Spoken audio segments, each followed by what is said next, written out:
singer-songwriter, guitarist, and overall Winnipeg cultural icon, Romi is on the podcast to talk about her very busy November and December. Romi's old band, Off the Wagon, which was formed in the late 1990s, is celebrating its 20th anniversary, and the band also includes a lot of other very notable people in the Winnipeg music scene. So we talk about why they're reuniting, we talk about her experience being in that band and playing country music and bluegrass back in the day, and we also talk about what she has coming up. She's going to be on an episode of Live at the Roslyn with our friends the Village Idiots today, if you're listening the day the episode comes out. And she also has her annual Lonely Jew at Christmas celebration near the end of December. It was awesome to talk to Romi. She's someone I've wanted to have on the show for a long time, and someone who is a pretty integral part of the Winnipeg music scene. So this was a really fun conversation. This episode of the podcast is brought to you by our friends at the Park Theatre. Please visit myparktheatre.com to check out all the great shows they have coming up. Thank you to everyone who supports my dad's show. If you'd like to support Witchpolice Radio, go to patreon.com/witchpolice today. You're listening to Garbage Hill, Winnipeg's first podcast network.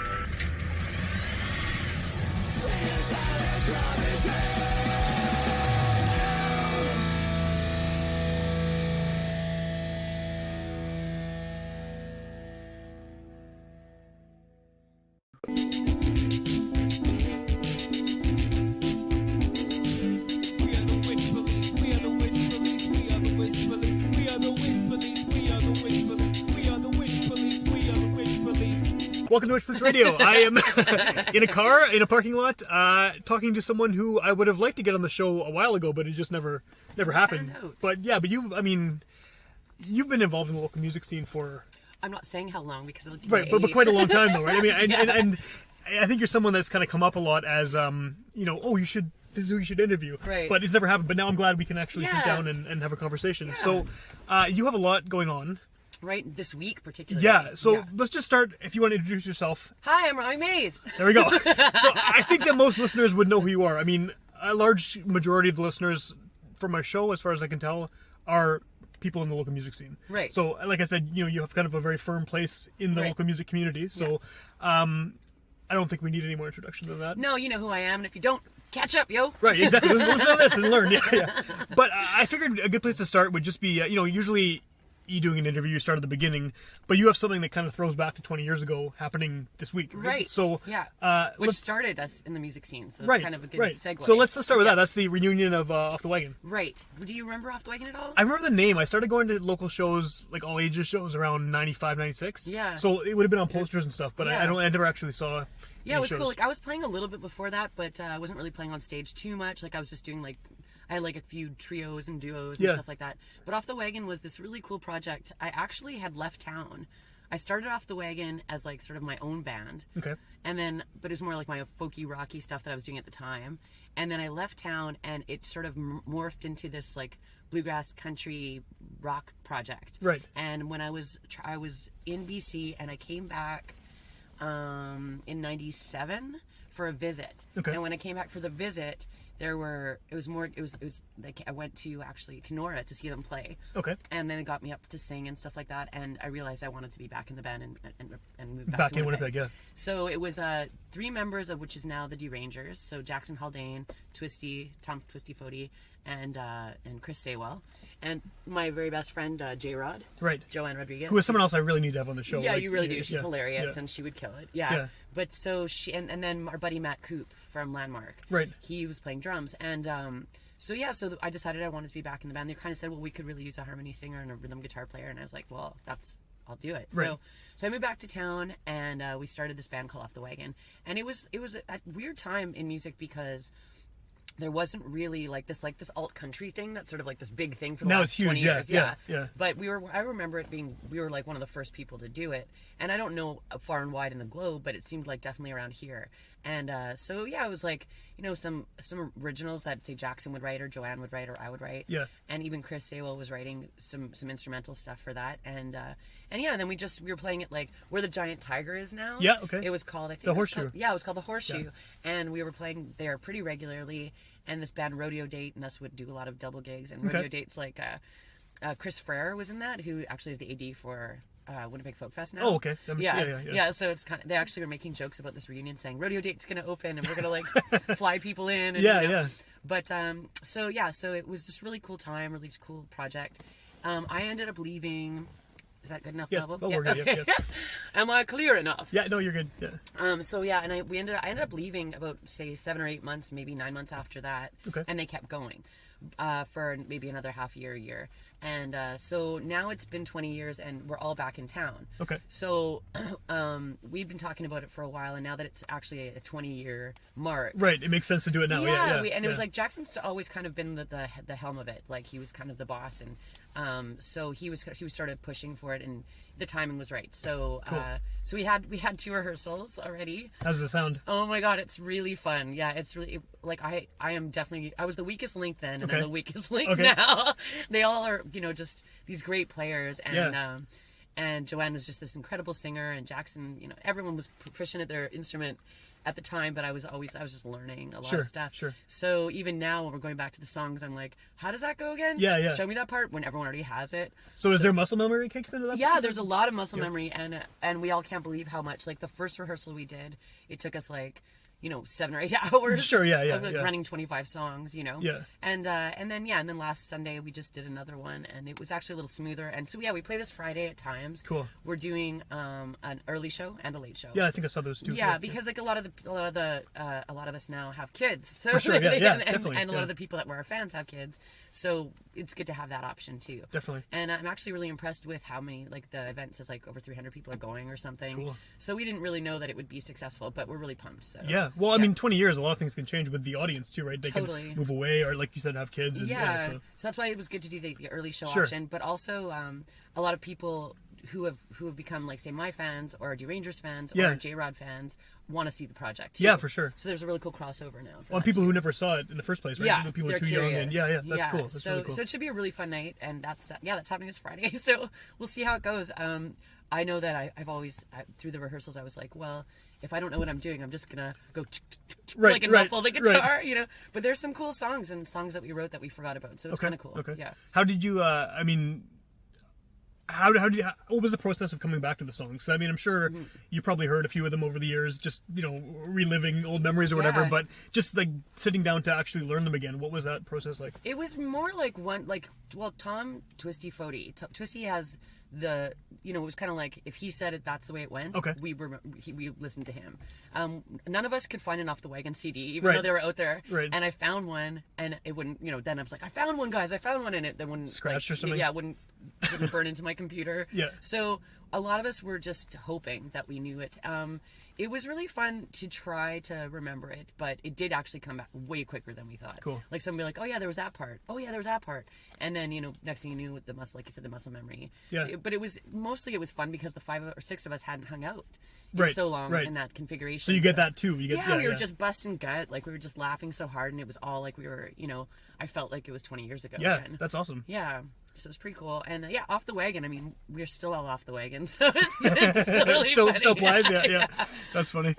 Do you think that, I had a question there until you made the joke. I'm pretty funny. I don't know. No, what I was going to ask, actually, I remembered it, is, do you think that, with the 20 years more experience, everyone playing in their own projects, does it sound better? Like, I mean, you think it would, but I think all that. I was kind of thinking that too, like that would be adding parts and like right. skill sets and stuff. But I found myself just like, even though I'm a way better guitar player than I was 20 years ago, I found myself just laying back and doing the simple rhythm that I would do. I think that because the sound was, once we started hearing the sound again, we realized what our places were in those songs. So it's pretty much just like a little bit carbon copy, not so much, not so much like adding, too much skill set. And I think we're all just trying to make it sound like it did then. Sure. So that's sort of how it ended up working out. Okay. Yeah. Okay. Sounds like a cool show. Yeah, it'll be really cool. I'm really pumped. So, cool. yeah. So what? And for people who haven't heard Off the Wagon, how would you define what the sound was? Yeah, it's like there's. I know you said old country. Yeah, there's like it's definitely. Well, we were doing like a lot of like there was some bluegrass and some country, and that's kind of what we were all writing at the time anyway. But it's not traditional, right? And then some of the covers are traditional, but then we had Chris Sable on electric guitar, which really changed it. Like there's banjo, there's me on an acoustic guitar, and then drums, bass, electric bass, and an electric guitar. And that amps it up a bit. Yeah, which really, really gave it a different sound than you would hear in if you're just like a bluegrass project or a country project. So there's a uniqueness. Like when I hear it, when we're rehearsing it, I'm like, oh yeah, still to this day, that sounds different than what anyone's kind of doing now. That's cool, actually. Yeah. One thing I've asked quite a few people on this show, because it's just how I kind of perceive the Winnipeg music scene, but you might be a good person to ask, is my perception of anything in Winnipeg over a long period of time that's roots, country, folk, bluegrass, any of those genres. Yeah. Winnipeggers seem to like a bit of an edge to it. Like they seem to like it sounding dirty almost. And I definitely do. Yeah, and your music, for sure applies to that. Well, What do you think it is though? Like, why do Winnipeggers?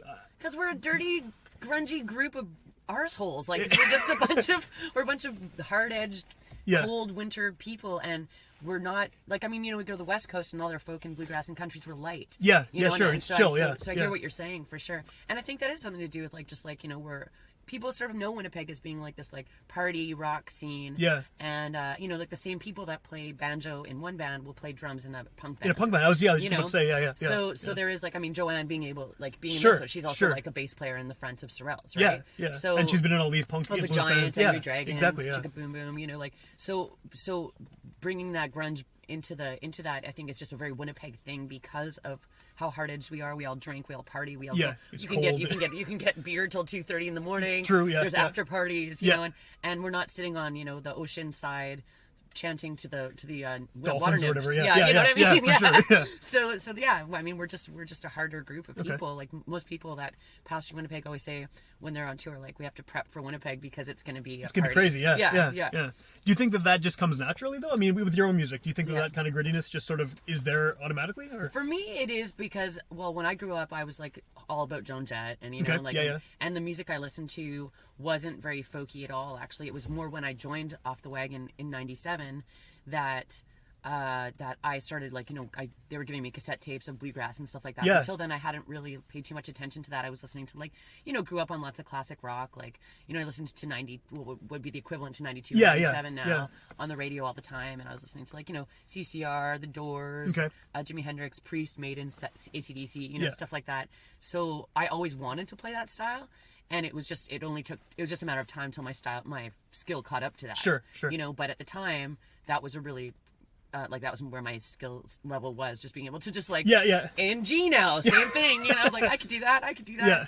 But actually, the reason why I left the band, ironically, though I shouldn't even say this, is because I kind of thought that it was boring for me. Okay. Because I was a writer and I wanted to try other things rather than just be G, C's and D's and you know what I mean. Though having said that, our band really isn't straight. It's complicated. The songs are a little more complicated than I remember. Yeah. I always thought I just played G, C, and D, but it wasn't like that at all when we rehearsed. But yeah, so there's a grit in my upbringing of music, and I think in everybody's as well. Yeah. So Saywell, the guitar player in the Derangers, he was a huge Maiden and Priest dude. He had a 3/4. He's from Transcona, dude. Right. So that explains a lot. He had a mullet. He had a mullet and a pair of sweatpants on, with 3/4 length Maiden shirts on. When he was in a blues band and he was 19. So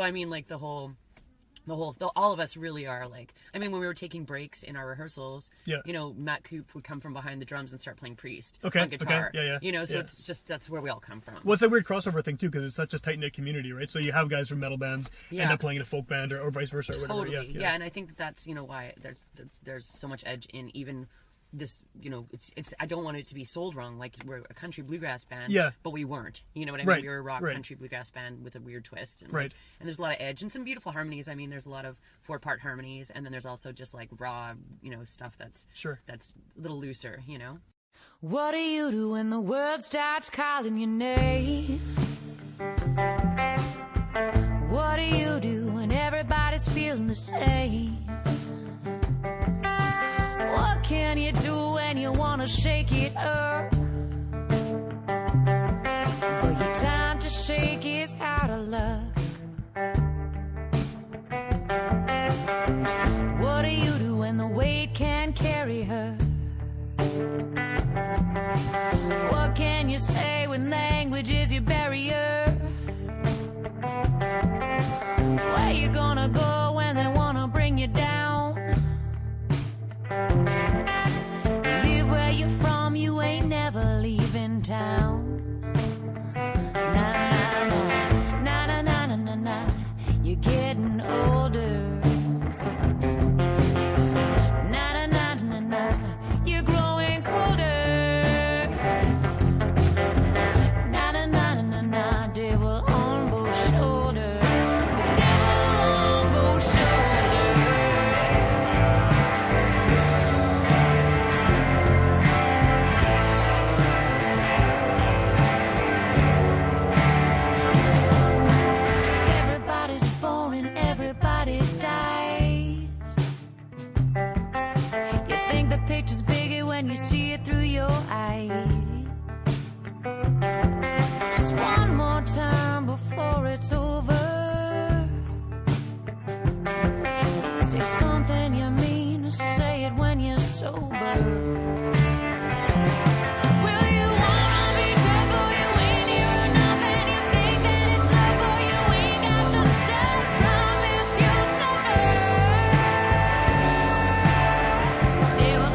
almost caught. Na na na na na na, you're getting older.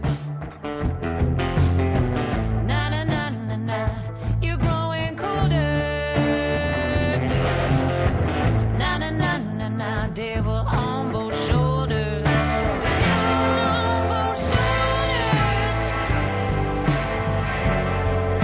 The devil on both shoulders, yeah.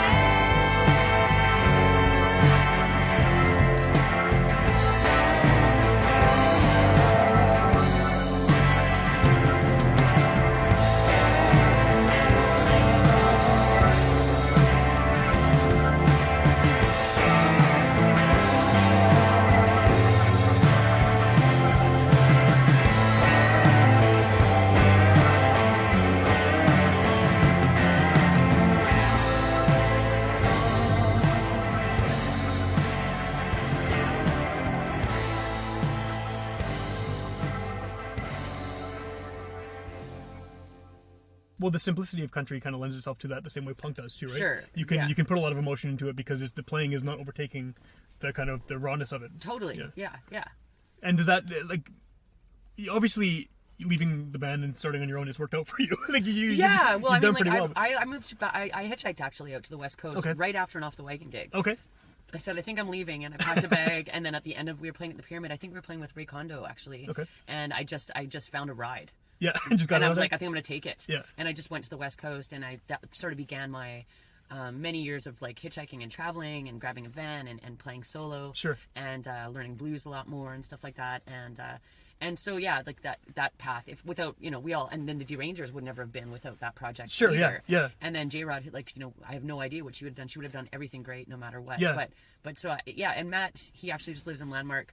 Not just. He has a great family, and he lives in Landmark, and he's like, shovel guy or whatever he is. He's like a hardworking blue collar dude. Right. But he's got music right down in soul. So but all of us had to go spread out to be able to come back to this moment. You know? And continue on with whatever you're continuing with. Yeah, exactly. Yeah. Cool. Okay, well, just to step aside from that show for a minute, you have a bunch of stuff going on. I know. You're doing the Village Idiots show tomorrow. Tomorrow, right? Yeah. So I think you did. Well, I guess if you post this Wednesday, it'll be post Wednesday. Today. It's today. Yeah, exactly. Yeah, so tune in today.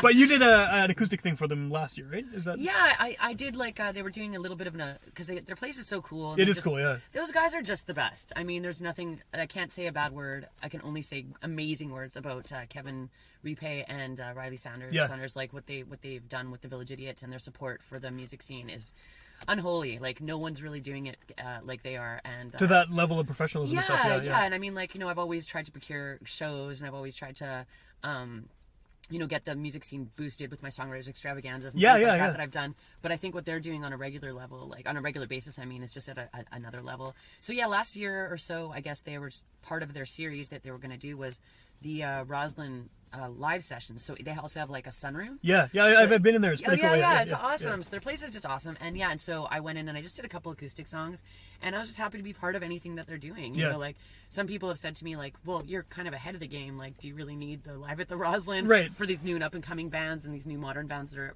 contemporary? And now I was like, well, why wouldn't I need it? Yeah. Everyone wants to be part of something great. And then particularly this show, because it's live on Facebook. Like I've toured the globe, you know, and there are a lot of and I stopped touring a couple years ago regularly. So there are a lot of people who are really excited to tune into this because they can see you live. Yeah. Live, yeah. So it's helpful for me and my fans that way too. That's cool.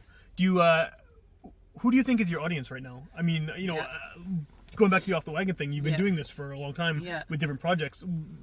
You just mentioned there's people across the globe, but within the city here, what is your audience? Like, what kind of people It's really hard to say because my demographic's always been really broad. Yeah. So I'm really not sure who my main demographic is anymore. For example, when I play Times Change, it could be anyone from like, a 25-year-old Mohawk to a silver hair, that loves blues. Right, and they can still get the same thing out of it, yeah. Right, and generally speaking, my demographic is a little bit older, but that's because it's this like blues rock and roll thing, right? And that's sort of, but because people love rock and roll and they love great guitar playing and great drummers, it crosses over to the younger crew, in Winnipeg, which is great because I don't want to just be an old timer. Sure, I still connect really, really much, like quite a bit to all the young, awesome rock and roll bands that are playing right now. Yeah, there's loads of them too. So many. Yeah. So I guess my demographic ideally is everybody. Okay. Well, that's what you want, right? That's the idea. You too, Sam. Yeah. No, I'm there. Yeah. But no, it's because the Village Idiots definitely plays to a younger audience. Absolutely. I mean, they're broad as well, but they have, which is actually kind of partly nice for me too, to kind of. I know this sounds a little bit humble, but to be considered hip amongst these young kids, but they're also my friends, right? So I don't feel like I'm, 80 and retired, but I just feel it's kind of cool that, when I went to see the Rippers at the Village Idiots show, the Live at Roslyn show, and I was for sure the oldest person in the room, but I didn't feel that way. Right. You know what I mean? But most of the people that I party with and that I hang out with in that scene are, in their 20s, and maybe early 30s. So it's nice to be able to appease to them too. Yeah, it's cool. I feel the same way when someone who's like 20 tells me this is my show. I'm a 36-year-old dad. Like, it's like, really, you like this? That's cool. I guess I'm doing something right. Yeah, my daughter just moved out, so it's right. Yeah. Like I'm like. So you're a bit ahead of me on that. Yeah, it's like my daughter. She's like closer to the age of the people that listen to my music. Yeah. Than I am. But that's whatever. I mean, that's the idea. When I was younger, all I wanted to do was just play rock and roll, and I had no idea what demographic I was targeting. For sure. And so as long as who doesn't like rock and roll? Yeah. I mean, to some extent, right? Even if you're really into hip hop or something, there's probably a few. You still can appreciate a rock and band. Sure. You know what I mean? So I'm not who doesn't. I mean, I'm sure there are people. If you say you don't like rock and roll, you're probably I don't even know you. So screw you anyway. Yeah. You know what I mean? For sure. But so I mean, it should appease to everybody ideally. Yeah. Okay. Yeah. Do you consider yourself a rock and roll artist primarily, or I mean, does the blues thing take precedence? I hate being called a blues artist. Okay. I really do. I'm glad I didn't introduce you like that. Yeah, though I understand why. I mean, he's there, right? And I mean, like I've won blues awards, and I get hired on blues festivals. Yeah. But I also get hired at folk festivals where I play rock and roll. Sure. So the genres have really crossed over so much. But a blues is just really like dirty country, and bluegrass is just fast country. Sure. And mountain music is just rock and roll slowed down, and with maybe a fiddle in there somewhere. Yeah, right. Yeah. And so at this point, it's all just a mishmash of genre. But I think that I don't really consider like if somebody asks me what I play, I'd say rock and roll. Yeah. Okay. Yeah, but at the same time, I also like kill a sweet ballad. Yeah. So it's like but that's also can be like a lot of the rock and roll, like Bon Jovi had ballads. Sure. Not that I'm want to compare myself to, or that I'm a massive fan. I don't know why I said that's a weird Bon one. Jovi. Yeah. I mean, I guess he did have ballads, but it's a little this strange. is the first thing I thought it was like what is that, Bed of Roses or whatever. Right. Yeah. All those bands had. Yeah, so good rock and roll, like over the years, especially the 70s, and like they had, every good rock and roll band had a wicked ballad. Yeah, definitely. Yeah. But it's part of me, like that's the part of things where I just like to not label myself, because if you like that, you like that. If you like that, you like that or that. Depending on which part of my music you like, ideally you like it all. Because I have a lot of friends who are really into heavy music. Yeah. Who they tell me their favorite song is like one of my slowest songs. Oh, that's cool. So you never know what people are gonna like. That is cool. Yeah. Well, I guess the problem too with the labels thing though is it's not necessarily even what you want to call it. People are going to put you in categories totally. Anyway, right? And I do get placed in blues, obviously, quite a bit. But there's a lot of blues tones in my music, and especially with the players I had, Jane Owicki from the Perpetrators, right, and Chris Carmichael now, who's been my present guitar player for years on and off, but definitely for years now. Right. Again, they have a real blues angle in their style, and so it also like. My style of writing sort of goes towards that 1-4-5 bluesy thing quite a bit. Yeah. And it's where my voice is comfortable. Okay. But I don't really, there's just so much more to it. I'd hate to just be like, I'm a blues player, because then you have this idea in your mind of what that means, and that's not who I am. Right, you're wearing a suit with sunglasses. And it's like, totally, and that's not exactly what I do, so.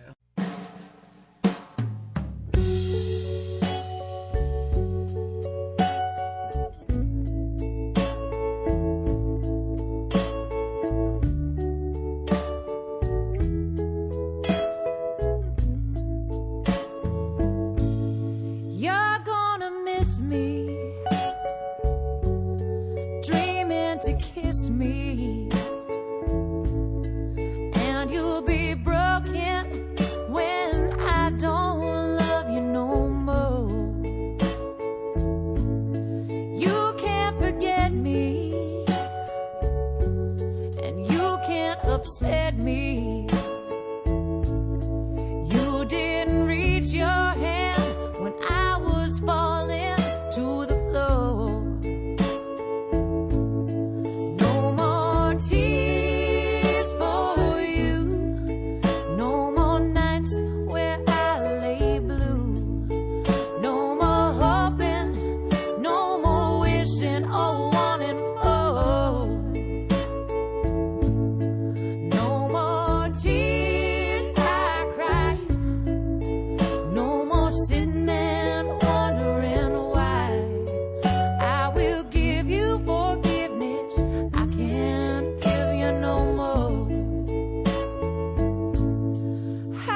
I remember when I was younger, and I learned what, like, you know, a lot more about blues, like all the way from like Leighton Hawkins to Mississippi John Hurt, and like, and someone said to me, "Oh, I don't like blues." And I'm like, "What do you like?" And they're like, "I like Zeppelin, The Doors, ZZ Top." I'm like, "You fucking idiot. You love blues." You know what I mean? you actually love blues. Yeah. I'm allowed to say fuck, right? Oh, yeah, of course, yeah. Well, you already fucking did, so right. It's like, I was actually trying not to swear. No, I know you said arsehole before, yeah. Oh, yeah, right. But yeah, so... It's all good. No, say fuck all you want. Fucking fuck. Yeah. Get it out of my system. Yeah, there you go. But yeah, no, so, so it's like, you're a fucking idiot because you don't realize that you're listening to blues. So then that's what my radio show started off about. Right. You know?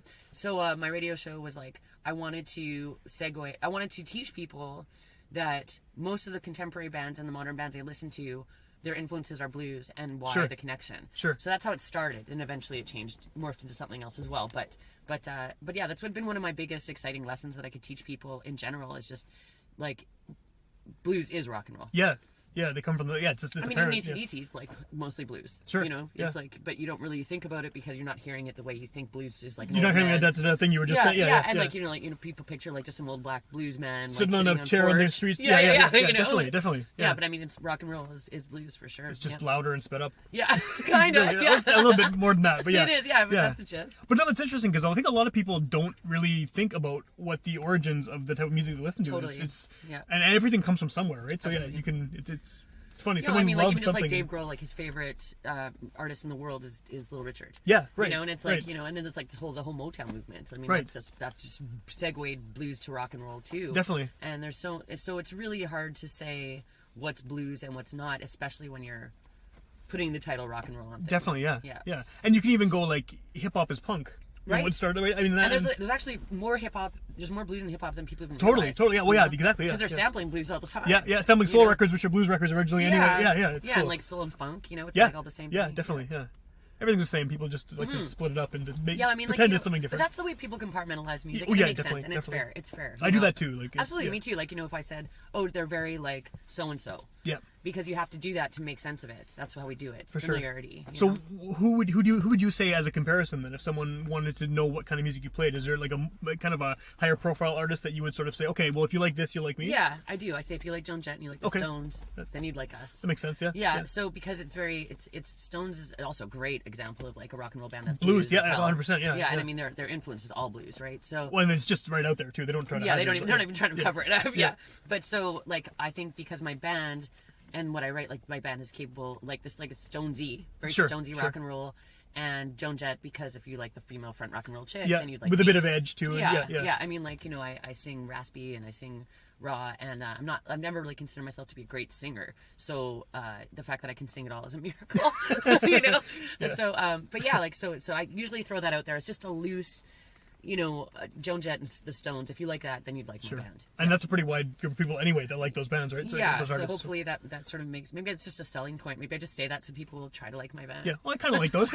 yeah. I know some Stone songs. I'll go check it out. Yeah. Oh, then I really like your band. Yeah. So that's happening Wednesday.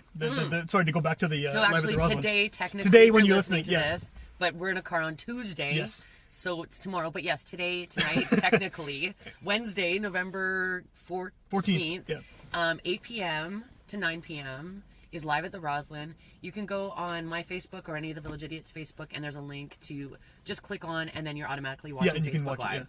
And there'll be like interactive communication. You can request songs, you can make comments, you can say hi, and I'm excited about that. I really am. I think it's really unique and it's really exciting, and you know, it's off the floor live. So whatever happens. Anything can happen, Well, I mean, you know, usually your shows are off the floor live anyway, but the conversations and the comments and stuff, and I don't know what he's going to ask. We haven't pre-talked about anything. So, you know, and who knows what people are going to ask. You know, so as long as I'm allowed to swear on that too, we're good. Right. I think you probably are. I'm pretty sure. I'm pretty sure they're cool with that. Yeah. Well, and it's live, but to a much potentially wider audience, right? Yeah. Well, I mean, I'm assuming, you know, like there could be anywhere from, you know, maybe 100 to 500. I have no idea. More even. Some of those things get like thousands and thousands. Yeah. Well, if some of those get 1,000, then I'm thinking I'd be up there. I think they get like tens of thousands. Some of them, honestly. Like, oh, really? Then there might be. You're probably like good. Yeah, I had no idea. I have no idea. Like, you know, I've watched them a little bit, but I've never spent time to see how many like people are actually online at the time. And but yeah, I mean, like I have fans and friends everywhere, and so many, and I'm so fortunate most of them are become friends. Like I meet them one by one. That's good. So I have friends all over US and all over Europe, and I don't know what the time will be like in Europe, but I know some people, there's like a 9 and 8 hour difference. Yeah. But some people said they were going to wake up and set alarms. Well, they can watch it later too. They can, but I mean the idea is to watch it live and comment. And I almost wish you couldn't watch it later, and for like another couple months it was released or something, because then it's sort of a deterrent to pay attention. Then you have to be there. Yeah, which is the whole fun. It's being live. Right? For sure. Yeah. That actually is a good idea. Some kind of really exclusive show that if you're not watching, then is gone forever. Or like 6 months later, or something. So if you wanted to, or it's edited, so you don't get the full version or something. Yeah, that's a good idea. But because I was kind of thinking like I'm not going to spread the word. Oh, don't worry, you can catch it later. Because you want people to be part of it. Yeah. That's cool. It'll be good. Oh, I'm gonna watch it at home. So. Oh, cool. And I want you to do like one of those like, "Hey, Romi, you look good in today.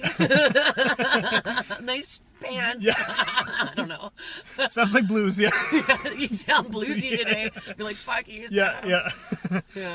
So that's. That's one of those two shows. You also have a Christmas show. I do. So just this week is insane. I also managed to get strep and tonsillitis. Great. Which is why I sound so pretty right now. Right before a couple shows. Oh yeah, which is like, it's always this rule of, it's just like Murphy's Law, like right before you go on tour you get sick. Sure. Right before every time. So you need to start recording something right now. You need to basically get to the studio quick. Yeah, it seems like I should just immediately start recording an album, because that's get it out of the system, so it's not jinx later, it's jinx now. Yeah, exactly. But so I just found out I have strep and tonsillitis, so I've just taken some work days off, and I'm just nursing my throat and with tea and whatnot. And originally I said to you, Sam, let's go for somewhere where I can have a beer for lunch. Yeah. And I was like, not a good idea.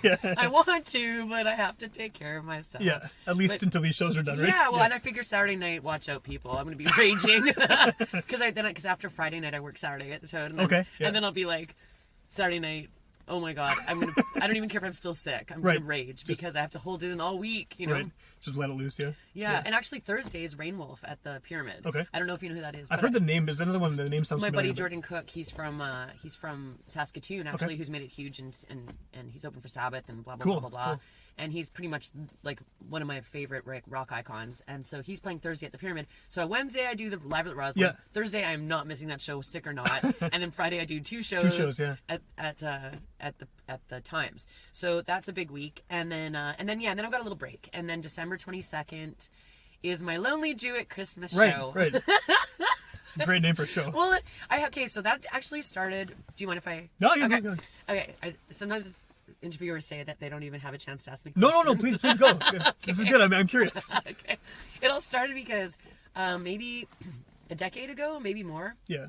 Actually, more than a decade ago, I was realizing that I was I'm Jewish, right? Yeah. But I don't do anything. I don't celebrate anything, Jew or Christian or whatever. Secular or whatever. Secular or Buddhist or anything. Yeah. So, but I was realizing on Christmas that, well, all my friends, like most of them, we have dinners and things like that. Sure. There were a bunch of friends that didn't. So I started having these parties at my house called the Lonely Jewett Christmas Party. And it was really started, I was really surprised. The very first one I ever did was like 30, 40 people came. Okay. And I didn't realize that we would all have been sitting at home waiting for Christmas to pass. Right, then get the balance of your life again. Right. So I was like, well, so it started becoming this, and then eventually it was this massive party that, my house would be packed. I wouldn't even know who was there. There's a lost and found the next day, Wow. So it was a yearly annual thing, and people started writing me like, are you having the annual Christmas party? And I was like, yeah, for sure. And then the one year I couldn't, Jay Nowicki took it over, and he called it the Lonely Jay at Christmas Party. Okay. So that was cool, and the tradition went for about 8 or 9 years. And then then I was away a lot in the winter, so that stopped. But so what I would do is before I'd go away, I started going to Mexico for Christmas, which I can't afford anymore, but I was doing it for a while. But so I would just have a show at the Times or something like that and just call it the Lonely Jewett Christmas Show. Right. So this is an annual tradition as well now. So yeah, this is December 22nd at Times. It's basically just my band. I'm not going to be singing Christmas carols. It's just a Christmas show at timing. Yeah. But it's just a rock and roll show, and just, a lot of people are in town during that time. So yeah, for sure. It's really fun to put something on. Yeah, that's cool. Mm-hmm. Especially, because people who have moved away finally get to just see you again. Totally. Yeah. That's awesome. Yeah. And so that's December 22nd.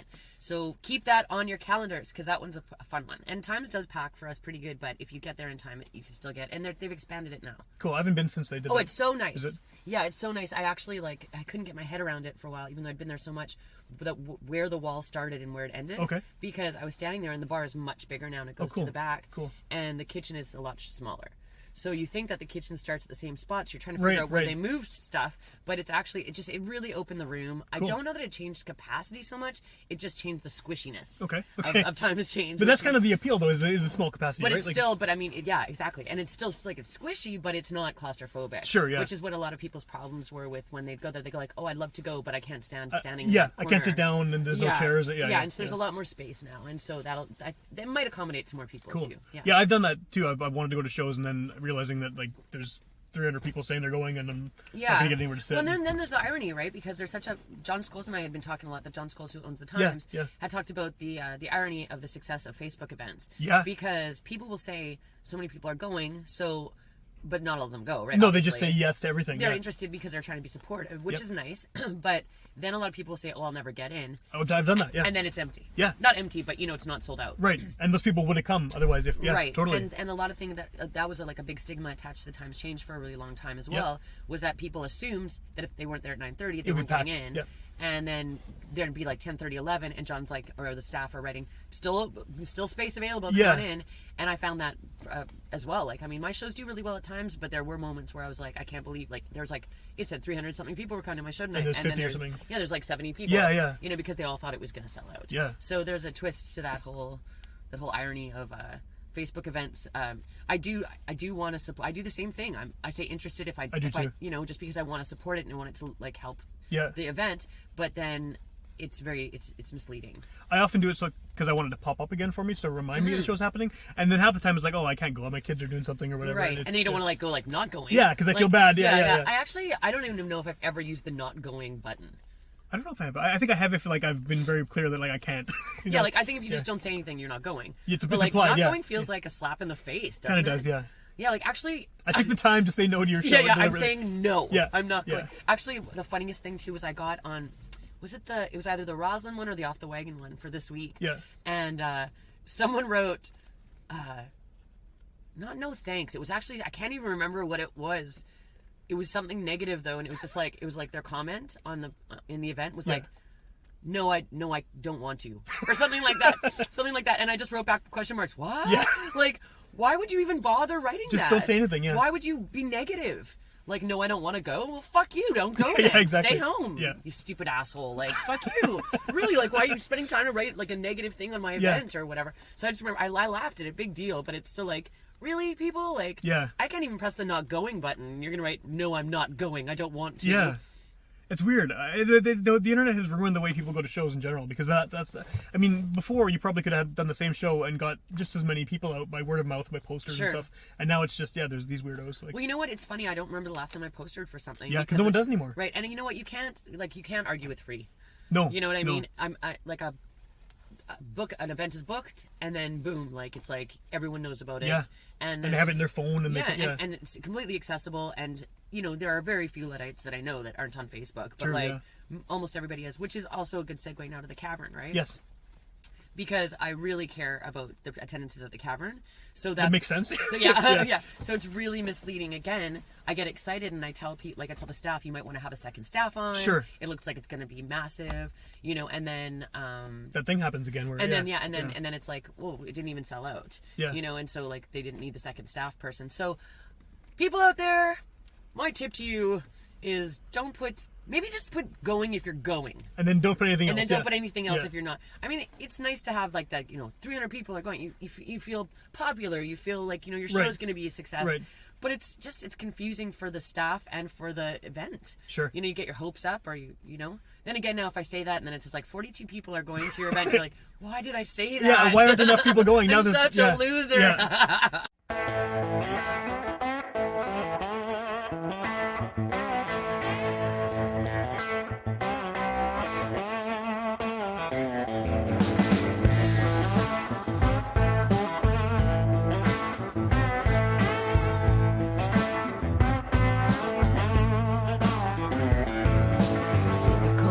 Like a fever, baby. Speak your mind like a believer, baby. You're coming in and out like a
tossing all in together, baby. You give and take and give a heinous tease. Coming hard down the wire, turning up with desire, baby. You penetrate the pain until it bleeds. Why don't you come back home? I wanna see you tonight.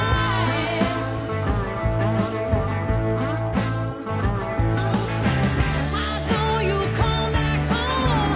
I will leave on the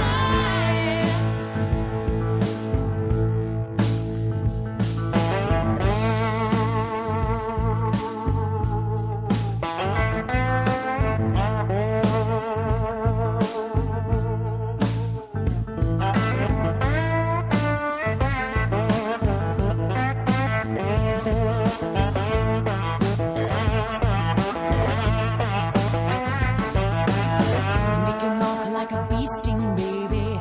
Up and down like a bird's wing, baby.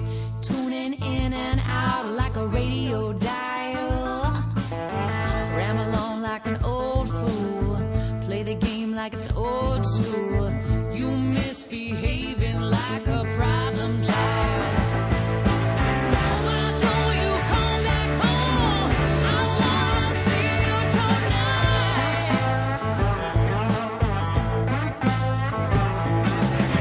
Why don't you come back home? I will leave on the line.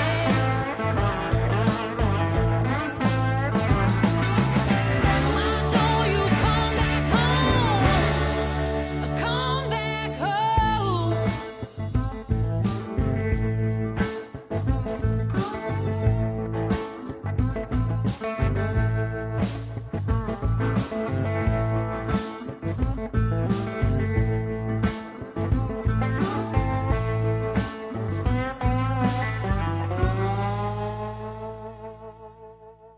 How long have you been doing that at the Cavern? You're booking the acts? I started doing that about a year ago. Okay. Yeah, James Brown left, and I was working upstairs at the Toad, and of course my forte, like I used to have sure shop bookings, which is like I booked bands across Canada. Cool. Plus So I booked myself. you have quite the a bit. experience, yeah. I know a lot about booking bands, and it's one of my skill sets. So I was kind of thinking, I better grab that opportunity. So I just talked to the owners and I said, I really think you'd be missing an opportunity if we didn't just pass the buck to me here. Well, you're already there too. That helps. Yeah, and I mean, like I cared. You know, I cared about the venue. I cared about the whole place. Yeah. So I just took over the running of the Cavern pretty much, Cool. and it's pretty awesome. Like it's in my wheelhouse. Yeah. For sure, to care about a music venue. It gives me a side job. That makes me feel like I'm getting to use my skills. Sure. You know, besides just playing music or whatever. And so I'm really into it. But I put so much passion into it that it's like that's why I stopped actually. I don't know. Okay. Doing the radio show. Okay. And now I just want to do podcasts from home. Yeah, that's a good idea. That's what I'm doing. Yeah. I wonder where I got that idea from. I wonder. Actually, you're the guy who I'll talk to about a little bit more. I was talking to Ryan about it as well, because I really don't know how to do them from home yet. But I just didn't have the time after a while to get to the radio station. Yeah, of course, yeah. And plus, I was writing like a 3-4 hour essay, of music history before I got to the show. Every week, or every week, yeah. and it was just I didn't have the time, because once I started really working with the Cavern, it's like every day, every day. For sure, yeah. And I mean, right now we're booked into February, and I think that the numbers are up, and I'm really proud of what I've been Cool. doing there. That's awesome. But it's like every day I check in at the Cavern, like how did the show go? Yeah, I check with the bands, how did it go? And I'm trying to be really organized and on the ball about it. But so the Facebook events has become more to me than just my own shows. It's like everyone else's shows too. It's yeah, everyone's. yeah. Tuesday to Saturday at the Cavern. Like I care about every event. Yeah. Attendance. Well, you should. I mean, you want to. You don't want to. You don't want to be booking a venue and not give a shit. Yeah, of course. Yeah. Yeah, I booked it. I don't care who comes though. Yeah, someone will be there, whatever. Yeah. Yeah. I don't even like the band. No, and I actually think I've tapped into something really cool, like that music scene that we were just talking about. Yeah. That I've happily more like been able to meld into as well, even though I'm a little bit older than them. Has a lot to do with the fact that I've started booking the bands. Sure. So we all became friends. Yeah, so they know you from that. Yeah. Yeah. So I mean, they knew my name before maybe, but now we're all friends. That's cool. So a lot of those people are interested in what I'm doing musically as well. That's awesome. Yeah. So it's a nice crossover. It's built-in audience and friends and people to work with too. Yeah. And then I have an exciting thing to tell you about. Do you have more time? How much time do we have? Well, let's do it. Let's. Okay, I don't know how much time we have. No, it's cool. Let's hear the exciting thing. Okay, is that I haven't announced it yet. I've just been telling people like big news at the Cavern coming up. But what's exciting is every year I was procuring these Park Theater Songwriters Extravaganzas. Yeah, yeah. And I did like 6 or 7 annual. I think 6. And there's like massive list of people playing. Yeah, there's usually I have to cut down 40 songwriters to about 18. That's crazy. Yeah, and they're like, and that's just and they're all awesome songwriters. Yeah, and like the talent in the city is insane. It's nuts. And it doesn't have to be like a folk songwriter. It could be a punk songwriter. It's, just without the band, it's just stripped down. Yeah. And I would have 6 people across the board, 3 sets, and do 1 or 2 songs each, usually 2. Yeah. And it's just a super successful night that I've been really proud of. And then Wednesdays at the Cavern, I've been trying to revamp, and I couldn't figure out what to do. So starting in January 2nd, it's going to be a songwriters night. Oh, cool. And it's going to go early, so 9:30. Like the same kind of format? Yes. Yeah, nice. So just 3 songwriters per week. Okay. And so it's basically taking the songwriters extravaganza that I was doing for years and putting it, like stretching it into a full year. Cool. And so it'll be focused on 3 songwriters a night, and it only goes from 9:30 to 11:30. So Wednesdays are going to be really early shows, and so for people that work and stuff, because Wednesdays have been really hard to book and maintain a crowd at. Okay. For some reason. It's just a hard night for us at the Cavern. So, so starting in January, it's going to be Songwriter Series. Yeah, and I think the first one will blow everyone's minds. So okay. Just who it is? You have someone? Yeah, well, I have 3 people who are like, I should have probably spread them out a bit, but the 3, probably my 3 favorite. Cool. So, but I thought we'll just kick it off huge. That's awesome. Yeah. So can people get involved in that? Like, or do you already have it sort of planned out? Well, because I have 40 songwriters ready to go. I do have it kind of figured out for a while, but I haven't really started booking the actual week by week yet. Okay. So absolutely. I mean, I also do those on Saturday afternoons at the Toad. Right. The songwriter, the afternoon acoustic series where 1 songwriter plays for the afternoon. So, and what happens is people just, they write me and they pitch their music to me. Yeah. It's really hard though, because I already have so many people I'd like to do that. Definitely. But I'm always open. I mean, I don't want to just limit it to nepotism. Yeah. I know what you mean. Yeah. Like it's the same thing with this show. Yeah. Because I'm releasing 2 episodes a week, and like the amount of people that I already know will be good guests who have an album coming out versus some band I've never heard of who's approached me. That's hard. Yeah. You have to juggle it, right? For sure. Yeah. And I mean, like, you want to give everybody a fair shake, but you also like can't help but be a little biased on like wanting to do the shows you want to do and wanting to book the people you want to book. Yeah. So I hear you. Yeah. Yeah, that's cool. Yeah. Okay, so quickly before we wrap up, the show's coming up. What are the dates and the details? Okay, November 14th, Wednesday, which is probably today if you're listening to this today, which would be a Wednesday. Or 2 weeks ago if you listen to it late. But all right, if you listen to it late, you missed the shows. Yeah. Screw you. Yeah. No, but so Wednesday, November 14th, tomorrow for us, today for you if you're listening. Yeah. Live at the Roslyn. You can tune in to the Facebook Live. 8 p.m. is when we start. You can tune in a little early, catch the vibe. Yep. And that is, you can check it out through my my Facebook page or the Village Idiots page, and you can link onto that. Then on Friday, November 16th, at the Times, we're doing our big Off the Wagon reunion. There's an early show and a late show. There are tickets you can get, which would save the whole, not to know if you're sold out or not. Yeah. And that's through that. You could also see that through my Facebook page and the Times Change page. Okay. And then December 22nd is my Lonely Jewett Christmas show, and I'll probably want it to be packed so I'm not lonely. And and that'll be a really fun show, and then lots of good things happening at the Cavern. Cool. And hopefully my podcast my radio Riding with the Queen podcast will come out the next year. Awesome. So if someone is hearing you for the first time on the show, Yeah. I mean, I think most people know of you at least, but what's the best thing for them to do to find out more information about just hearing your music and I actually just got rid of my website. Okay. I just said F it. Like I was like, I don't even know if people are using it. I'm paying money. I was like, Right. let's see what happens if I don't use it. Okay. So that's an interesting twist. So you can't go to my website anymore. Right. But definitely my Facebook page. Just look up, I have a few of them. Okay. So just look up Romi Mays on Facebook, and it's like I update it. It's constantly updated and ready. So just scooch through that, and you'll always know what I'm up to. Cool. All right, well, if you want to hear more episodes of this show, you can go to witchpolice.com. All 300 and whatever episodes are there for download and streaming going back to 2012. I recommend you don't listen to the early ones because Never listened to the early ones. they're not very good. But I've listened to some of them. They're great. Oh, thank you. I listened to the entire Love Tongues one. Oh, yeah, that was fun. Like from beginning to end, and I love those guys. They're my new favorite rock band. They're really good. Yeah. Really good vocals, especially. Oh, yeah. Unbelievable, And the band's sick. All of them, yeah. They're so sick. So, yeah, I was really excited to hear that one. And Cool. Yeah, you're really knowledgeable and entertaining. So, yeah. Check out Witchpolice Radio. Yes, and then tune in on Sundays at midnight on UMFM, and those are older episodes that get a second wind. So by the time this airs, it'll probably be summer or something.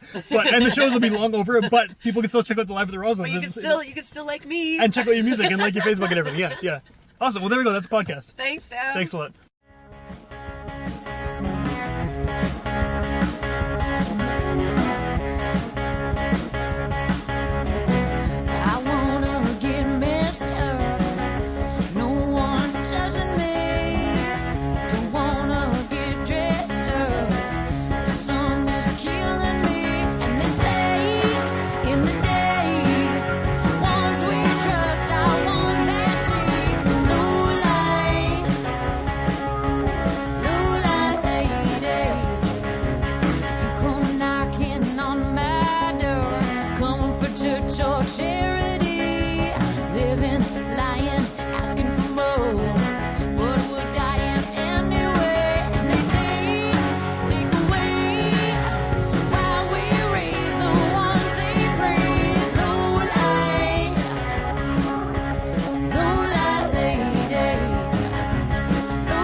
Miss